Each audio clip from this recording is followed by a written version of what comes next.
Hello সকলকে, সবাই কেমন আছো? আশা করি সবাই ভালো আছো। আমিও খুব ভালো আছি। আজকে আমি চলে এসেছি মামাবাড়িতে। আজ থেকে পরপর 2-3 দিন মামাবাড়িতে মহোৎসব, পাশাপাশি বাড়ি থেকে মহোৎসবের ডাক পড়েছে। দুপুরে মহোৎসব আর রাতে নিত্যানি, এই করে প্রায় 3 দিন রান্না হবে না বাড়িতে। আমার মামাবাড়ির কাছেই একটা নতুন মন্দির হয়েছে, আর সেই নতুন মন্দির প্রতিষ্ঠার জন্য প্রায় 25খানা ঢাক এসেছিল। তাদের মধ্যে 18 জন ঠাকুর আনতে এসছে। আজকেও একটা নিত্যানির ডাক পড়েছে, যেটা মামাবাড়ির পাশেই তাদের বাড়িতেও নতুন বাড়ি হয়েছে, যেটা গৃহপ্রবেশের অনুষ্ঠান উপলক্ষে নিত্যানি হচ্ছে। সেই নিত্যানিতে আজকে আমরা সবাই যাব, নেমন্তন্ন আছে আমাদের বাড়িতে।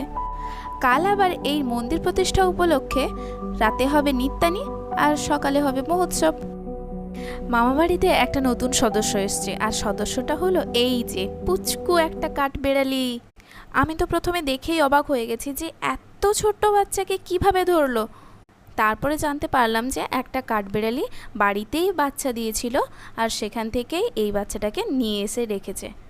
এ অনেকটাই দুর্বল ছিল, আর একে প্রতিদিন খাওয়ার দাওয়ার খাওয়ানো হয়। এর জন্য আলাদা খাওয়ার কিনে নিয়ে এসছে আমার মাসি। আজ একটা মহোৎসবের ডাক ছিল, আর সেখানেই চলে এসেছি। এটা কোনো পার্সোনাল মহোৎসব নয়, পাড়ার সবাই মিলে এই মহোৎসবটা চালু করেছে। আজকে 2য় বছর।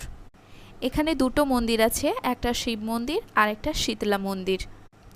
এই মহোৎসবের রান্নাটা আমার পার্সোনালি খুবই ভালো লেগেছে, কারণ অনেকটাই কম তেল দিয়ে রান্না করেছিল, যেটা সচরাচর মহোৎসবে হয় না বলতে গেলে। প্রথমেই দিয়েছিল পুঁই শাকের চচ্চড়ি, যেটা ভালো লেগেছে, কিন্তু এত গরমের মধ্যে পুঁই শাকটা খাওয়া অতটাও ঠিক নয়, তাও আমি নিয়েছি।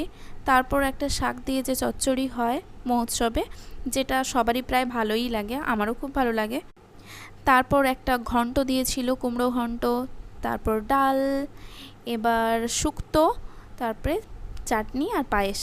শেষে আমি একটা আইসক্রিম কিনে নিয়েছিলাম, সবার জন্য অবশ্য, আমার একার জন্য না।